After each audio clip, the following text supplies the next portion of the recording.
Hey YouTube, this is Ozark's brother Jerry. Yeah, I want to talk. I'm in the studio today to talk about a little bit about covenants and world events. And I have a question for you, and it's: are Yahweh's covenants important to you? And my thesis statement is: you bet they are. Now, covenant in the verse that I'm going to reference is identified as Strong's number 1285, and it says it's a compact made by passing between the pieces of flesh. And a compact, which is what Strong says a covenant is defined in Webster's 1828 as just a contract. And a contract is made by two or more competent parties, where one party does something for the other for consideration, and that's usually money, but in this case it's not. Now, Yahweh, who many call God, made a couple promises to Abraham, one of which is that Abraham would inherit the land. Well, what land? Well, that is found in Genesis 15:18, and there it says, "In the same day the Lord made a covenant with Abram, saying, Unto thy seed have I given this land, from the river of Egypt unto the great river, the river Euphrates." So that's a lot of land, and it's, I don't know how many times bigger than what it is now. But folks are onto them to give up some of what they have.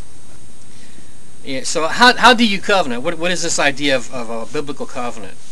Well, let me read Genesis 15:9 through 10. "And he said unto him, Take me an heifer of 3 years old, and a she-goat of 3 years old, and a ram of 3 years old, and a turtle dove, and a young pigeon. And he took unto him all these, and divided them in the midst, and laid each piece against another. But the birds divided he not." Okay? So then, what you do is, when you covenant, is you walk between these pieces of flesh. So Abram is there, and he's driving the birds that come off, trying to feed off this flesh, and he's waiting for the Father to show up. And but this doesn't happen until verse 17, which says, "And it came to pass that when the sun went down, it was dark. Behold, a smoking furnace and a burning lamp that passed between those pieces." So that's the Father passing between those two pieces of flesh. So what is it? What's that about, walking between dismembered animals? Well, the idea behind it is that if we don't keep our end of the compact, may our bodies be as these, tore up.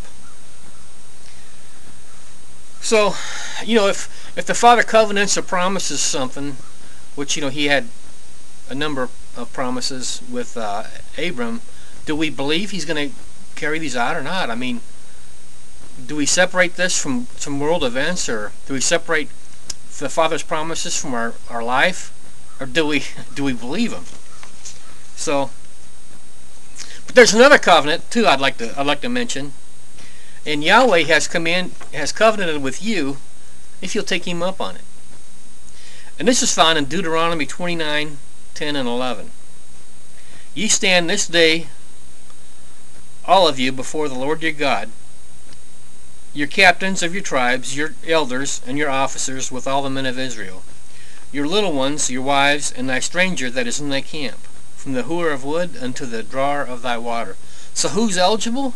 Well, it says here that the men and the men of Israel are eligible. These officers, their little ones, their wives, and the stranger that's in the camp. That stranger's us. I mean, we can be Gentiles and not have a Hebrew blood lineage, and still be in covenant with the Father. Israel is there to be a light to all of us. But once we accept the Father, we become Israel. But so he was thinking of us way back then, when he said that the stranger that is in thy camp is eligible. So then, okay, what is this covenant about? What's the Father going to do for us? Well, that's in Deuteronomy 29:13 and 15. That he may establish thee today for a people unto himself, and that he may be unto thee a God, as he hath said unto thee, and as he hath sworn unto thy fathers, to Abraham, to Isaac, and to Jacob. Neither with you only do I make this covenant and this oath, but with him that standeth here with us this day before the Lord our God, and also with him that is not here with us this day. So he's talking about the future. So that, that is just fantastic, that he thought about how we're going to get ourselves out of the sinful position that we've got ourselves in, and sometimes we delve back into.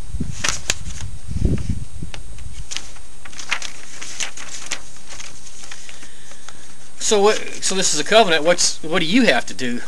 Okay. Well, you have to keep the original covenant. You have to obey the Torah, which are the first 5 books of the Bible. And since he has sent his son Yeshua HaMashiach, or Yeshua the Messiah, that many people call Jesus, you have to accept the gift of Yeshua's life for your sin. You can't earn your way into heaven. That's not what the law is about. The law is about living.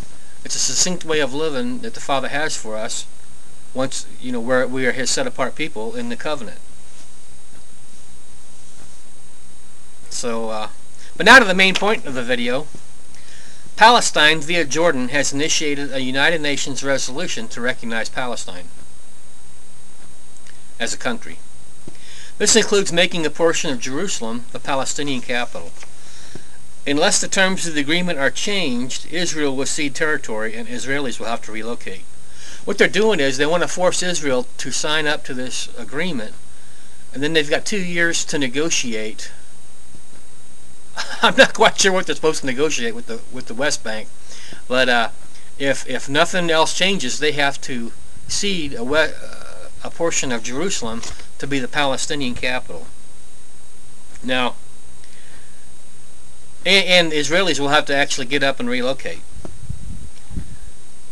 So the United States, as a permanent Security Council member, has always vetoed nonsense like this in the past.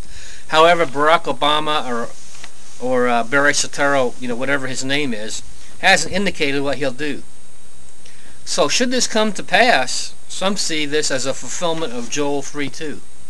And Joel 3:2 says, I will also gather all nations and will bring them down into the valley of Jehoshaphat, and will plead with them there for my people and for my heritage Israel, whom they have scattered among the nations and parted my land. And plead here means to judge. Okay? It is my understanding that the resolution will be voted on this month or in January. This could spark a backlash from Israeli citizens, as many are now demanding access to Temple Mount, which is that one priest that just got 4 bullet holes in him. That was over. The Temple Institute has been training. This is over in Israel. The Temple Institute, who has been training priests for years on temple service and how to sacrifice animals, of course, has indicated that they could set up an altar and begin sacrificing in one day. They don't need a temple. All they need is about 15 minutes to set up an altar. So you can see these guys, if they have to give up part of their city, so they're thinking, well, no way are we going to do that. We're just gonna go ahead and take what's ours, go up on the Temple Mount, start sacrificing. And if this were to happen, this could come about, and this could very well lead to the abomination of desolation if they were forced to stop sacrificing. The last abomination of desolation was when Antiochus IV Epiphanes went in and sacrificed a hog.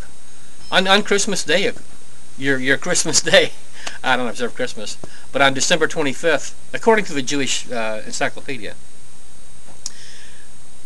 So anyhow, if this abomination of desolation occurred, this would kick the Great Tribulation events into high gear.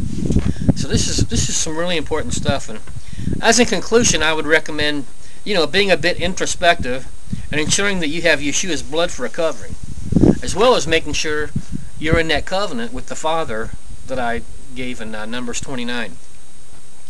And also, really look at these the ramifications of these Middle East events that are unfolding before our eyes. So thanks a lot for listening. See you next time.